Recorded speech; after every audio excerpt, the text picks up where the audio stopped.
everyone, can you see? This is Chandler. His sister Phoebe is downstairs. Anyway, I hope you enjoyed that opening love letter to my Gibson guitars. I'm going to give you a guitar lesson to finish off. Yeah, 10-minute guitar lesson. Let's start in order just for any new subscribers so you know what it is I'm actually showing off here. This is the Gibson Les Paul R9, my favourite guitar, which I've said many times. Just a beautiful sounding and dream come true. One I've always wanted, and I've got it. Then did we do the gold top, didn't we? This is from the 2009 run they did in the custom shop, which was the year that Les himself died. And so they did a run of some hundreds, a few hundred of these. And one of the lucky owners of this 1959C on the back, it's got the word prototype. I don't know if you can see that on, but no, maybe you can't. Anyway, lovely guitar. Its history is detailed on YouTube. Things like my replacement trapeze, because I broke the first one. Gorgeous guitar. Then we moved on to this beautiful Gibson Les Paul Custom from, it's actually one of these Yamano ones. If you get into all that Yamano hype, these Gibsons that were sent to Japan, and Japan insisted, or they sent them back because they weren't quite good enough quality, and so Gibson had to make sure they only sent the best for the Japanese market, if you believe all that kind of stuff. And so the word on the street is that Yamano guitars are just that wee bit extra. But some people really love Yamano. I know one particular chap in Glasgow who loves Yamano guitars. Gorgeous guitar, love it. I love the yellowed binding. By the way, just to jump in, listen to how the Gibson Les Paul Custom sounds with flat wound strings. I had flat wounds on tonight, but in the context of the mix you wouldn't really hear it so much. But this is how it sounds, just for 10 seconds, just clean through an amp. It sounds like a grand piano. I love it.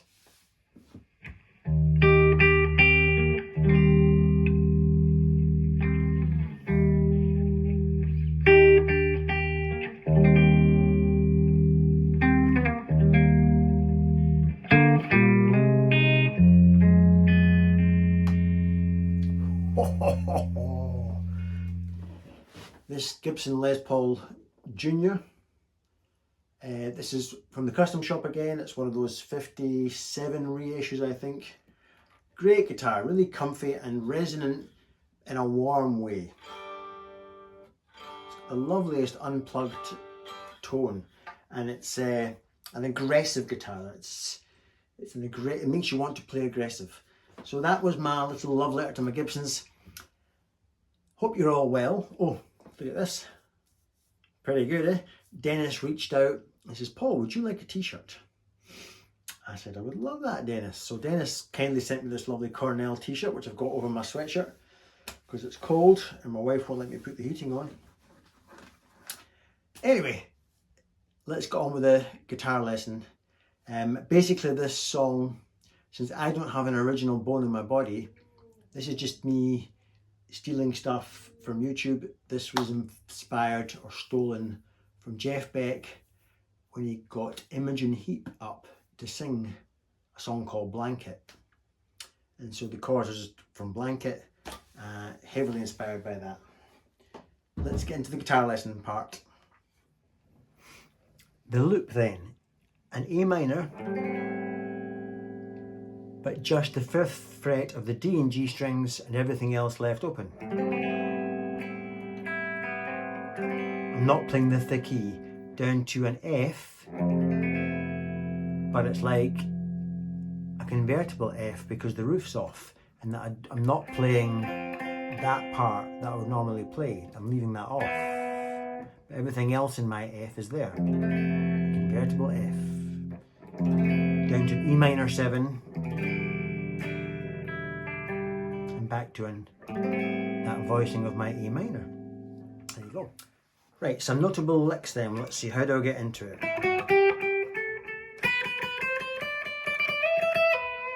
I love that jump off against that chord. And also on the way up, I love to hit that 6, that A minor 6. Because you and I would normally play blues scale avoiding that note. That's what we normally do, but to get in all those little... I love that. There it is again. That's playing the 6. Then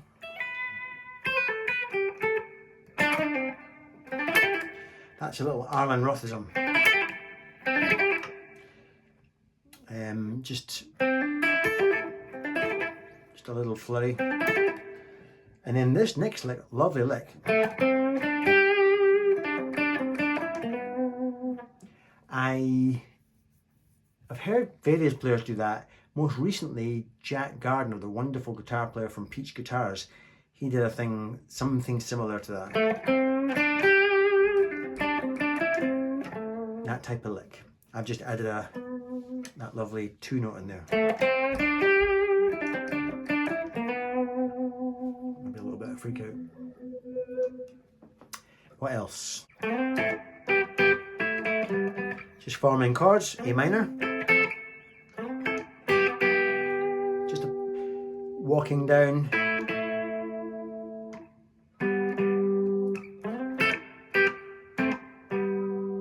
And then to greet the next chord, A minor.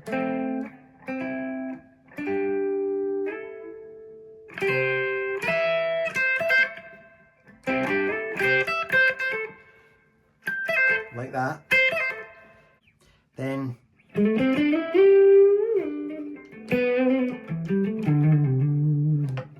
that type of thing, just using the sustain of the guitar to cover some extra ground. Then we had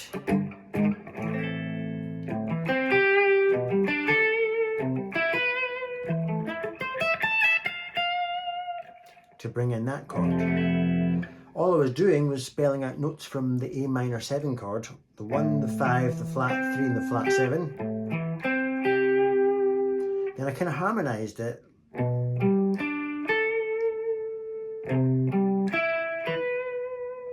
Then I played an A minor there.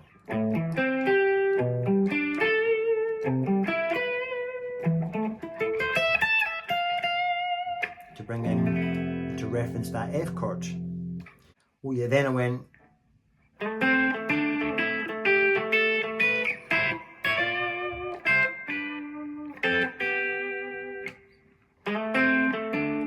just holding down the A minor.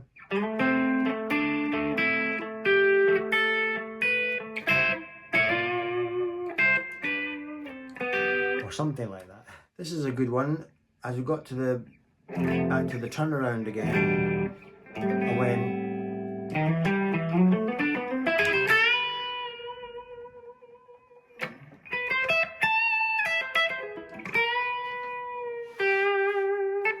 so that was an augmented run,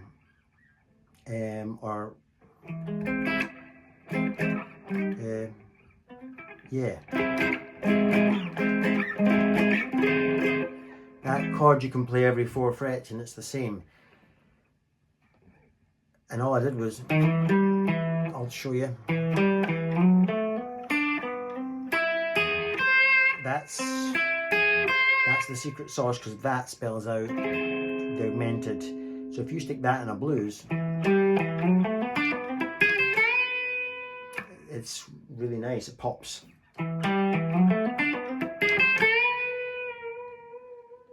And I kind of referenced that again.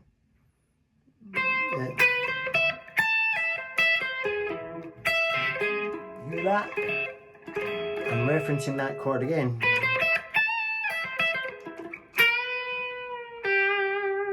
Take me back to my blues. And go. And then a sort of a Robin Ford type thing. What's important with that one is the timing. It has to be a march.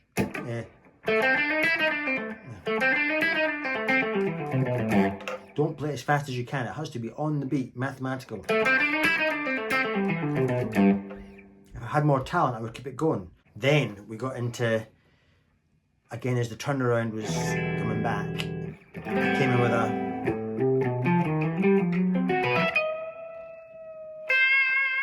on the Les Paul Custom, by the way, which is tuned down one step, so it was actually up a fret visually.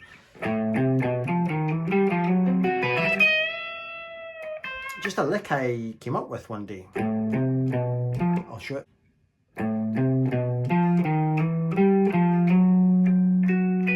That's it. Just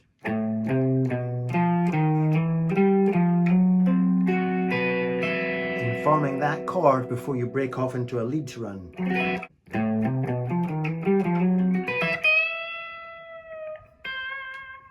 Type of thing. And then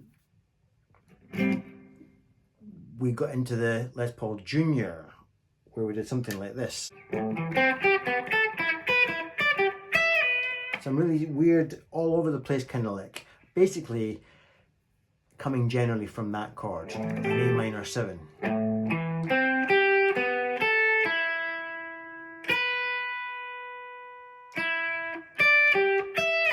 I think it was.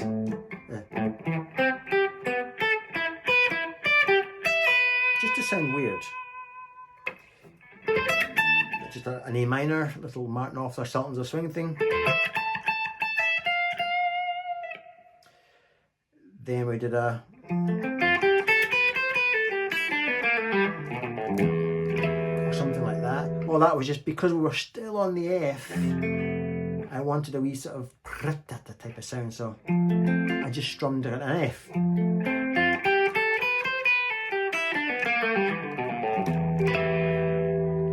Type of thing. So in slow-mo that was just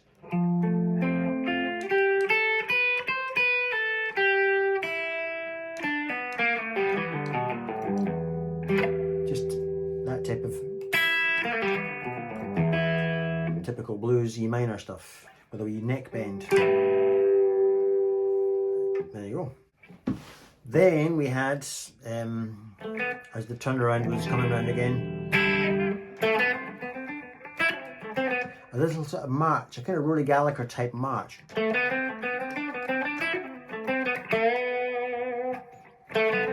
So just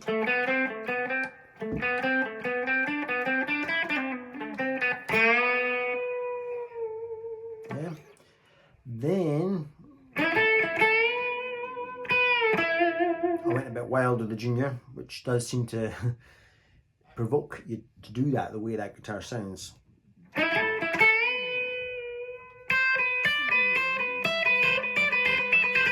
I started all this caper. So if you do that and then fret that, you get a half step rub,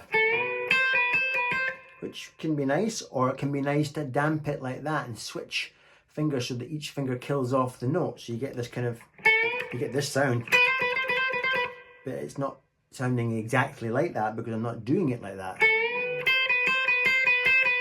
So I'm not really getting the half step rub. This should be the half step rub. Making no attempt to damp it, but I am damping it with this hand. Adding the pinky.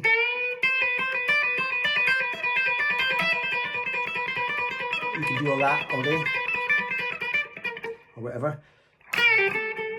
Just some fun. I think I got all that kind of stuff from Arlen Roth.